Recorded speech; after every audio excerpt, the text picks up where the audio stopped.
What's happening, everybody? Trey here, joined as always by my dad, Sean, and today reactions to the classic. It's time for another edition of our Top 10 series, and today the group we are doing is the Pogues. So looking forward to this one. Don't know much about this group. Don't know anything. Well, I do now because I've researched them, but before this, no. And this comes courtesy of a suggestion from our longtime supporter and patron, Fran. So, Fran, always appreciate you, man. Always do a great job bringing us music from all around the world to immerse ourselves and get familiar with. So, looking forward to this one, y'all. Before we get into the quick facts and the list, if you like this video, be sure to give it a big thumbs up and be sure to hit that big red subscribe button as well. We upload every single day in a wide variety of genres. And if you'd like to maybe submit a top 10 list or a song for us to react to or an album to review, check out our Patreon link down below. Shout out to the patrons who help keep this channel up and running. So also, before we get into it, the music will not be in the YouTube video just due to copyright, but there's a link in the description if you want to check out the full video with the music. I think that covers it. Let's kind of get into the Pogues themselves and just kind of what they were about. Yeah, well, Fran wrote a little bit at the first. He said, what began as a drunken and fierce combo of punks playing Irish folk was soon converted at the culmination of their career. The albums Run, Sodomy, and The Lash, and If I Should Fall from Grace with God, and the EP Pogetry in Motion is one of the best bands that ever existed. The next two records are still good, but they suffer from the decline of the major creative force of their band, Shane MacGowan, who had fallen into alcoholism and drug abuse.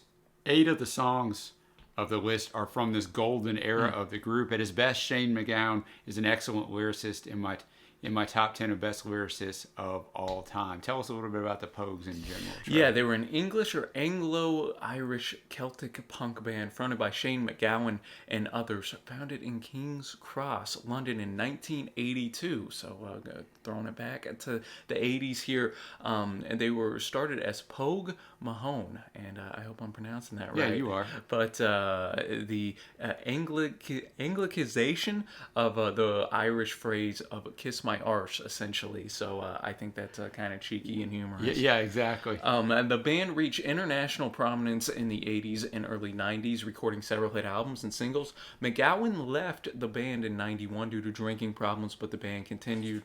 First with Joe Strummer, of The Clash fame, of course, and then with Spider Stacy on vocals before breaking up in 1996. And then they reformed in late 2001, played across the UK and Ireland, and then dissolved again in 2014. So that's interesting to note. They didn't record any material in this second iteration. And their politically tinged music was informed by MacGowan and Stacey's punk backgrounds, yet used traditional Irish instruments such as the tin whistle, banjo, mandolin, and accordion. So I always like those at the start and the research you kind of bring in, just so we kind of know a little bit about what we're doing. Yeah, because I don't know anything about them. I just think it's good to set the table a little bit. We're going to get to the first song, which is actually the 10th song. Number 10 on the list, Fiesta. It comes from the album If I Should Fall from Grace with God in 1998. Fran says, a terribly fun party song. Their faux Spanish and crazy lyrics refer to the visit of a Francisco Vasquez Garcia to South Spain, to Almeria. I promise it's not me, LOL, and include a reference to Elvis Costello and former Pogues bass player Kate O'Riordan, who got married at the time after Costello produced Rum, Sodomy, and The Lash. She married Costello, by the way. The lyrics refer to the Spanish city of Almeria as well as Kate O'Riordan's departure from the group. She left when she married Elvis, who produced the album. So that caused all this stuff. I'm not going to get into that, but that was interesting. And Fiesta was the last Pogues single to make the UK Top 30 while MacGowan was with the band. All right. Well, there we go. I don't know what we're going to hear here, but I'm interested to hear it. We are getting ready to rock and roll. Thanks again, Fran. Thank you, Fran. As always, we're going to have the lyrics pulled up on our respective computer. So let's get to it. Coming in, number 10, Fiesta. Fran was exactly right on what he was talking about. Just a fun little... Yeah, in unique, I'm sure I've heard it before, but I can't really recall, like, the blending of kind of the the Irish type of Yeah. instrumentation within the Spain, sensibilities Polka, as well. the manic. Yeah, it was crazy, man. A little bit of everything in here, and you mentioned that in the reaction, just how it changed, tempo so much. It was Yeah. very crazy, very party-like. I could just envision Yes, just exactly. a wild night kind of at the bar, At the pub, man, knocking them down. or whatever the case may be. And it just again kind of sets us in the scene, starting out. I am Francisco Vasquez Garcia. Sure, still not sure this isn't Fran, man. I know. don't know, man. Are we being duped here? And I am welcome to Almeria. And then it just kind of continues to go on, talking about we have brandy and half Corona. I can imagine the alcohol is flowing. People are having man. a good time. I did like to when he speaks kind of at the end in a different language here. He does shout out old Elvis Costello and his spousa. I think that's a good introduction to the group, just with kind of all that they're going through, and just kind of their sound and whatnot, to kind of introduce us to what we got. And now we're gonna go to song number 9, which is a short track from the Peace and Love From 89, so 9 years previously. Yeah, White City. So, this will be interesting to kind of hear the differences. And Fran said it's a catchy, folky number. McGowan took inspiration from the demolition of a dog racing field at White City, London, to create these poetic lyrics with mythological resonances about the effects of the passing of time and places. So this might be a totally different sound, is what I'm guessing. Yeah, so only 2.5 minutes. It'll be short and sweet, so let's see what we got here. Right. White City coming in at number 9. What were your thoughts on that one, Dad? Yeah, I liked it. I thought it was fun. You know what you said, a short little tune. So short little tunes usually needs to be upbeat, catchy, and fun. I think it was all those things. I think if you're not looking at the lyrics while you're listening to this, you might have a little difficult time just, with the accent, figuring out what's being said exactly. No, definitely a different type of accent in this one as opposed to the first track we did, and it definitely had a bigger folky edge to it. I did like the instrumentation in this one, I think, more than the first track. It was pretty pleasant on the ears, but then you get Shane's vocal delivery, which is a little bit not rough, but you can tell he might just be a guy that just shoots from the hips. It says what he wants. Just an Irish man, Yeah, 9 years before the first track, so not quite as polished. But man, I did dig this, and the lyrical content I thought did a great job, as Fran said, just talking about the little racing track that was shut down. And he notes there, came to gamble on the dogs not too long ago. Oh, the torn up ticket stubs from 100,000 mugs now washed away with dead dreams in the rain. Strong lyrically, I think, for sure. So I dug this one, man. And now we're going to go to number 8, The Body of an American, from the, as we mentioned, Pogues in Motion EP from 1986. Yeah, right at the beginning. And Fran says it's like a John Ford movie in less than 5 minutes. John Ford, of course, one of the most famous directors of all time, 4 Academy Awards, Westerns, World War II movies. So I'm curious how this is going to unfold. Funny, moving, and deep. Its appearance in one of my favorite TV shows of all time, The Wire, who many people argue is the greatest show of all time, is guaranteed a special place in my heart for this tune. So, all right, there we go. Sweet. The Body of an American. Let's get it. The Body of an American. Quite the building on the outro there. Oh yeah, my favorite track easily. I think up to this point. I know we're only a few tracks in, but I really love the storytelling of this. Yeah. Almost takes you back as well, just as you go through and read the lyrics. Almost, I'm thinking maybe early 1900s type of deal. Yeah, and it sets a tone with the instrumentation. You got to really be able to get it to sing this stuff, man. You got to be able to really spit fire quickly, man. It's not. Yeah. No, I'm impressed by old Shane McGowan and the way he's able to just smoothly, effortlessly deliver all these lines, man. Because and just like all the other songs, it's kind of probably seems like this is a trademark of the Pogues, where the first verse was kind of like our outro, nice and slow. Yes. Setting it with. And then they just. And then, and 15 minutes later, we had our first taste of whiskey. Boom, we're going up tempo. Talking about Big Jim Dwyer has passed away, so I'm assuming they're going to the funeral, the wake, or whatever. And it only took a short amount of time, 15 minutes, to get the drinks a flowing. There was uncles giving lectures on ancient Irish history.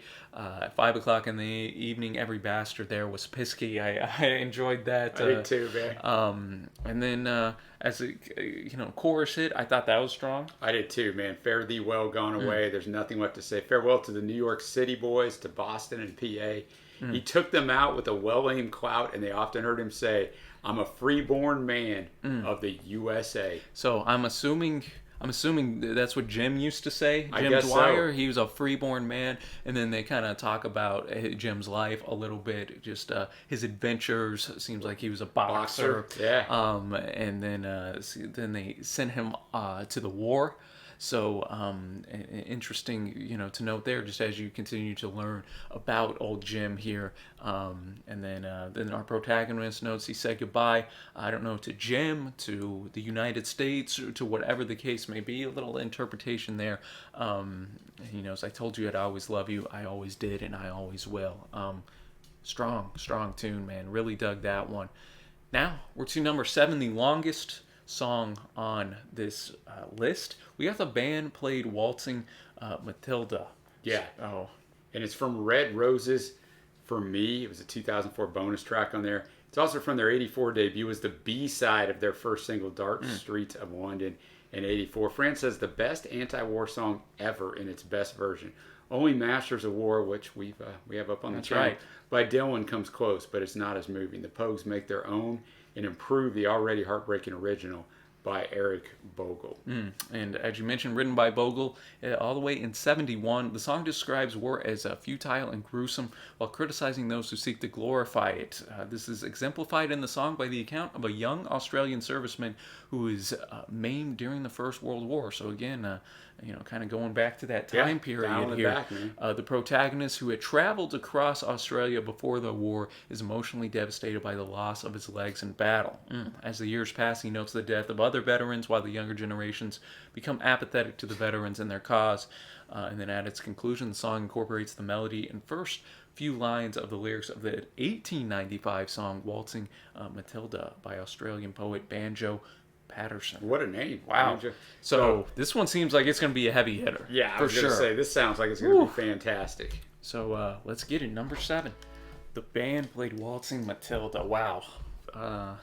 That one's going to be tough to not be in my favorite tracks at the end. Yeah, it was just such an epic storytelling, of course.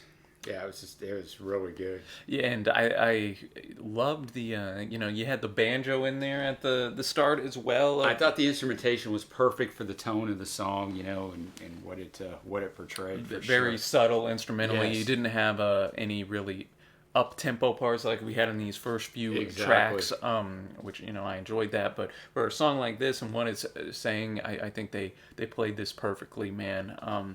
And, just kind of as we mentioned at the start of the story going through, man, I love the motif of the Waltzing Matilda just going in that song constantly. Yeah, I did too. Being there, he notes, he waltzed my Matilda all over. Then in 1950, my country said, son, it's time to stop rambling because there's work to be done. So they gave me a tin hat and they gave me a gun. They sent me away to the world. Or to the war, rather. And the band played Waltzing Matilda, and we sailed away from the quay, and everybody's cheering, and then it takes that shift to the war itself. Yeah, they were butchered like lambs at the slaughter. And the band played Waltzing Matilda, and we stopped to bury our slain. And then it started all over again. No, that's right. We buried ours and the Turks buried theirs. It started all over again. And then he keeps going. 7 long weeks I kept myself alive. So in that blast, he was going, and he's keeping himself alive. He's doing well, but then a big Turkish shell knocked me arse over tit. And when I woke in my hospital bed, and I saw what it had done, I wish I was dead. Never knew there were worse things than dying. That was the most powerful section of the track to me, man. And no more, I'll go Waltzing Matilda. So there's that motif yet again.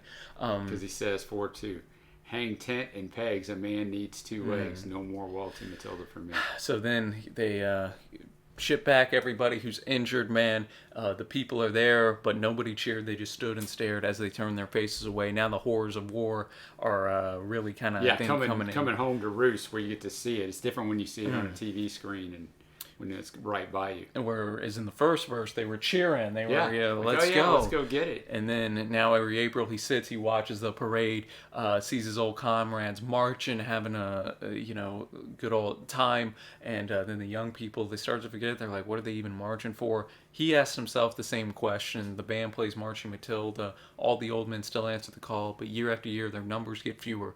Someday no one will march there at all. I thought it was just a fantastically written tune, very well sung by Shane here, and man, that was a powerful one. Great thoughts on war, I think, as well. Yeah, I mean, what a thing to put out on your first EP, right, as a B-side. For real, man. I mean, you're freaking bringing it with that. What a wonderful pick, friend. So, big time right there, and then that takes us now to song number 6, Summer in Siam. Siam, yeah. From Hell's Ditch in 1990. And that album was produced by Joe Strummer. That's right. So again, get that clash going in here. Fran said, such a beautiful and evocative song. I love the piano and the haunting drums. This was composed by Shane, charted in the UK Top 100 at 64. So let's see what we got. Tough to follow that one, but very much so. Looking forward to what the Pogues got here. Coming in at number 6, the Summer in Siam. What were your thoughts on this one, Dad? I liked it. Quite a bit different than anything else we've heard. Not much at all on lyrics.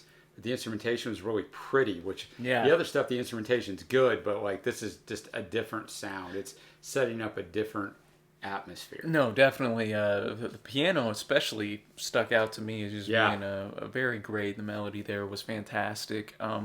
Had some brass instrumentations at different points. The drumming, again, was quite heartfelt and played off of the other instruments, I thought, quite well. And again, just kind of this is one I could picture myself. Maybe it's because he mentioned the moon is full of rainbows, but it's just a dark summer night. You're just out there kind of chilling in a field somewhere and just vibing and relaxing to this song.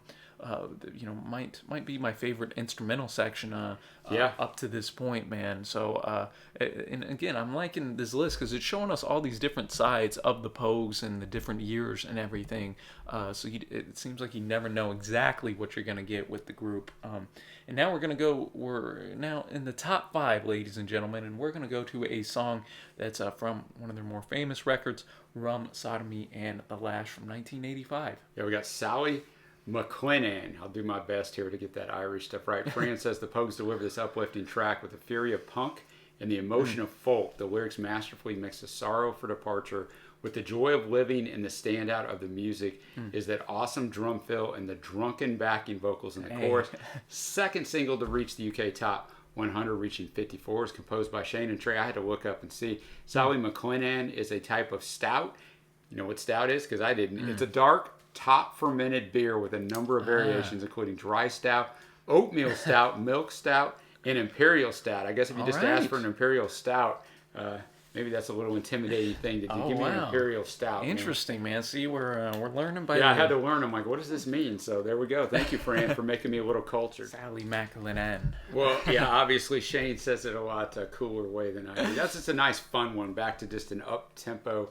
You know, I wanted to drink a beer, and I don't even drink, but I wanted to drink a beer while I was listening to this, which is kind of the point. Definitely, but there also was a story in there that was pretty emotional too, because you have the chorus in there, and also I wonder, I like that.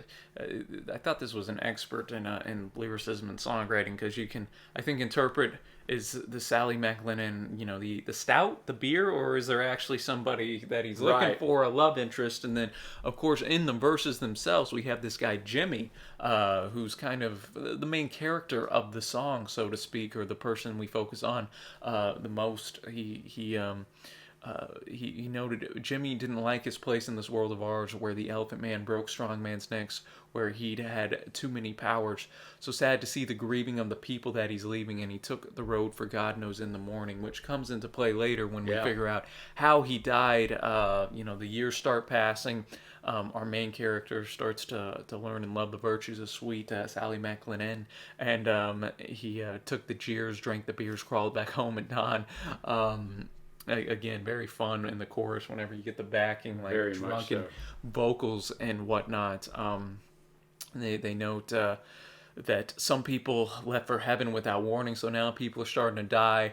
We walked him to the station in the rain. We kissed him as we put him on the train, and we sang him a song of times long gone, though we knew that we'd be seeing him again. So and then finally in the fourth verse, we figure out some people, they are scared to croak, but Jimmy drank until he choked, took the road for heaven in the morning. So that motif that was sung throughout, the road for heaven in the morning, comes to a culmination in that last verse, and then we get the chorus again, where we kind of note, okay, they're seeing Jimmy off, so to speak. Yeah, exactly. I was going to say they're bidding him adieu. Though we knew that we'd see him again, so it still has that message of hope in there. I dug that one. I did too. I thought that one was nice, and now we're going to go to song number 4. We're cruising through this list.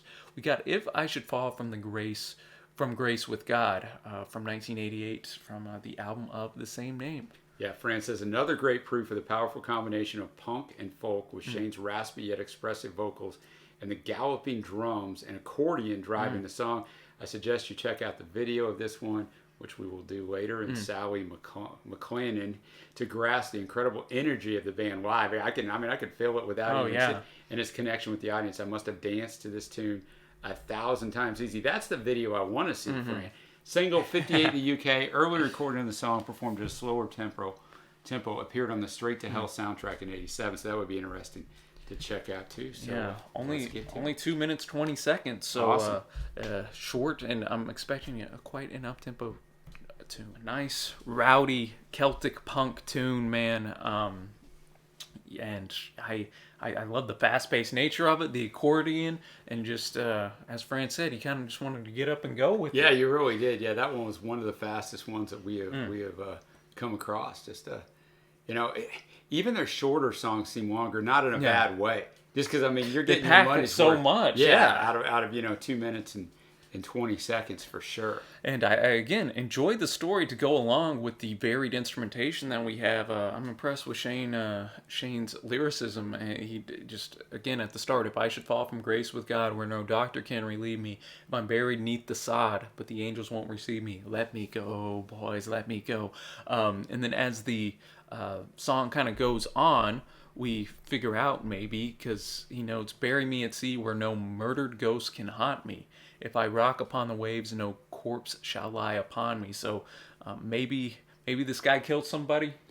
Maybe. Possibly. I think one of the things with this, and I'm kind of curious on this for people who know the Pogues, is Shane ever given his due? I know Fran thinks he's a great lyricist. He is a great lyricist, but this type of music, you don't necessarily focus on the lyrics, right? Because it's just a good time, so you could kind of write whatever you want there. But his lyricism is really good. Yeah, no, and that's been a great discovery. Whenever you can kind of you got to follow the lyrics, so you got to read along the first time you hear it to kind of know what's going on. No, definitely. But when you can merge that cool instrumentation with thought-provoking lyrics into one, I think that's the definition of or the foundation of a great band, and I think that's what the Pogues got here, and this tune definitely showcase that, man. And now we go to number 3, already in the top 3. We got "A Pair of Brown Eyes," again from Rum, Sodomy, and the Lash from '85. The album was produced by Elvis Costello. And what did Fran have to say about this one? Fran says it's a stunning ballad that sounded like a folk staple that the people had been singing forever since it first came out. Now it is a classic. The star of the show, though, are Shane's wonderful, here we go, and complex lyrics about lost love. Looking forward to your interpretation. Well, that's a lot of I like that. Of pressure, man. I like that. It was a single, their first to make the UK Top 100, peaking at 72. Its melody is loosely based on that of Wild Mountain Thyme, a song by Francis McPeak in a traditional Irish folk style. The song references the Johnny Cash version of the song, "A Thing Called Love." So that's kind of neat. Love Yeah. us some Cash here. And the song was ranked 9 among the tracks of the year for 1985 by NME. So top 3 with that build up, man. I'm looking forward to this one. So A Pair of Brown Eyes, man. Wonderful. Again, a wonderful track. Love Shane's lyricism on this, and the story a bit more folky and serene kind Yes, of, definitely. but then kind of anthemic whenever we reach the chorus. I agree, man. Still had the Irish sound, but yeah, much more dialed back than some of the other stuff. And you mentioned it during the reaction, it's another wonderful story, man. And I know Fran was curious our interpretation on it. It seems we got a guy enjoying his, maybe not enjoying, but at the pub getting a little drunk. It seems. Yeah, exactly. And then at the end of the first verse, and it's how are you, kid, and what's your name, and how would you bloody know? As is going around, it seems like this is maybe a veteran, kind of talking about his experiences in life. And then at the end of his verse, I think that's from the veteran. I could be off on this. He says, and the only thing that I could see was a pair of brown eyes that was looking at me. But when we got back, labeled parts 1, 2, 3, there was no pair of brown eyes waiting Yeah, for so me. he's talking about a battle where there was just carnage everywhere.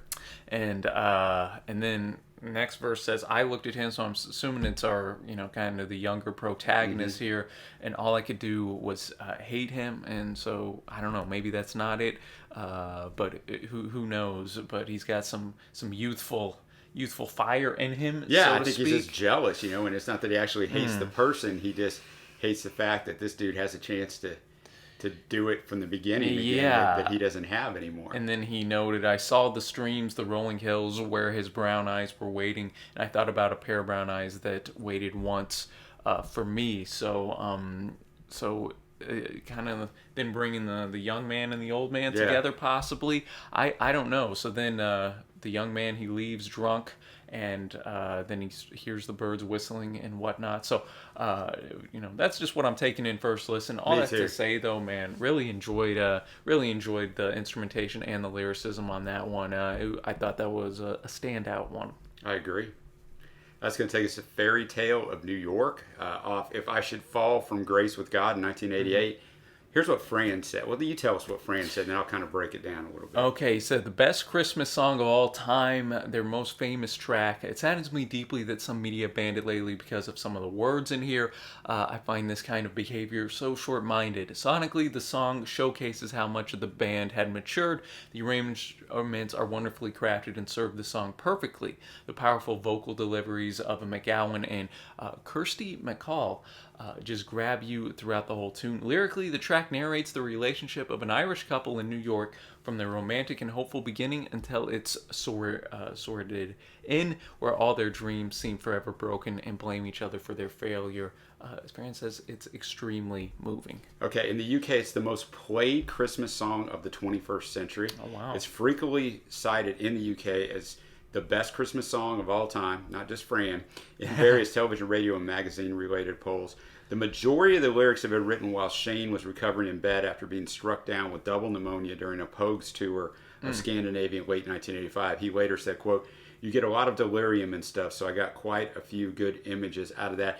I know this is obviously such a famous song in the UK, so I really dug into it and researched it a lot just so I could understand, because, of course, I'd never heard of it. Basically, they tried recording it for a while. One account is that Elvis Costello, when he was producing their album, kind of dared him and told him, I don't think you can write a Christmas song. So they wrote it, but never got kind of what they wanted. When they finally were able to go back in the studio a couple years later and get what they wanted, Steve Lillywhite had taken over. Okay. As the producer. And so Shane had originally sang both the parts, the male and the female, and Steve was married to Kirsty McCall and took it home to her and actually recorded it there away from them and came back in and said, what do you think of this? And so that's how it kind of came about. There's 2 words in here. I'm not going to share what they are, but when it was put out in 1987, those words aren't as controversial as they are now. But I do want to say what Shane said, because in 2018 it got banned for a little while on Ireland's RTE2 pop music station. He said, the word was used by the character because it fit with the way she would speak with her character. She was not supposed to be a nice person or even a wholesome person. She's a woman of a certain generation at a certain time in history, and she is down on her luck and desperate. Her dialogue is as accurate as I can make it, but she is not intended to offend. She is just supposed to be an authentic character, and not all characters in songs and stories are angels or even decent and respectable. Sometimes characters in songs and stories have to be evil or nasty to tell the story effectively. If people don't understand that was what I was trying to accurately portray the character as authentically as possible, then I'm absolutely fine with them bleeping the word. But I don't want to get into an argument. I wanted to share that. I read a lot about this. I thought that was a really good point. I'm not defending him using the word, but I'm saying you got to understand, Context, just like in movies, like anything. Movies and TVs too. If you have a bad person, then you're going to want them to be disliked, and with that, you're going to make them do things or say things. So take that for what you want. But that's kind of the story behind the song. So now, Trey, I'm looking forward to actually hearing the song. Well, let's get to it, man. After that build up. Fairy Tale of New York. What were your thoughts on that one? Oh, I thought it was a great song. I think it's a little different for Christmas lyrics, to be considered the greatest Christmas song of all time. I'm not disagreeing with it. It's better than some of the, I don't want to be unsensitive here, but, some of the little fluff that's out there sometimes is Christmas stuff. And I mean, actually, a lot of old Christmas classics have some pretty dark lyrics too. But no, exactly. But I thought you pointed out during the reaction, the female in there is a great call. I mean, that is a great, nice little dichotomy. Well, and I think this works well because it, even though Christmas is kind of a recurring topic or setting in this song, it's not a traditional Christmas not song at all. in and of itself. So I think that helps it out. It helps give it that replayability value that, you don't just got to be listening to this in December type of thing. Sure, and I mean, I'm the guy that thinks Die Hard's the greatest Christmas movie of all time, so I mean, I'm not one to judge that.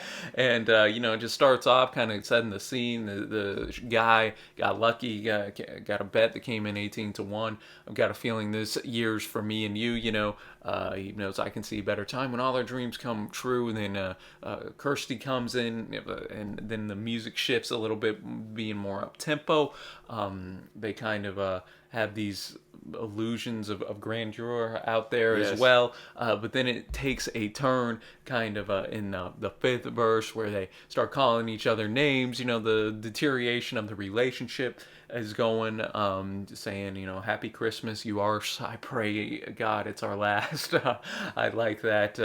And then at the end, they kind of quoting each other saying, oh, I could have been someone. Well, so could anyone. You took my dreams from me when I first found you.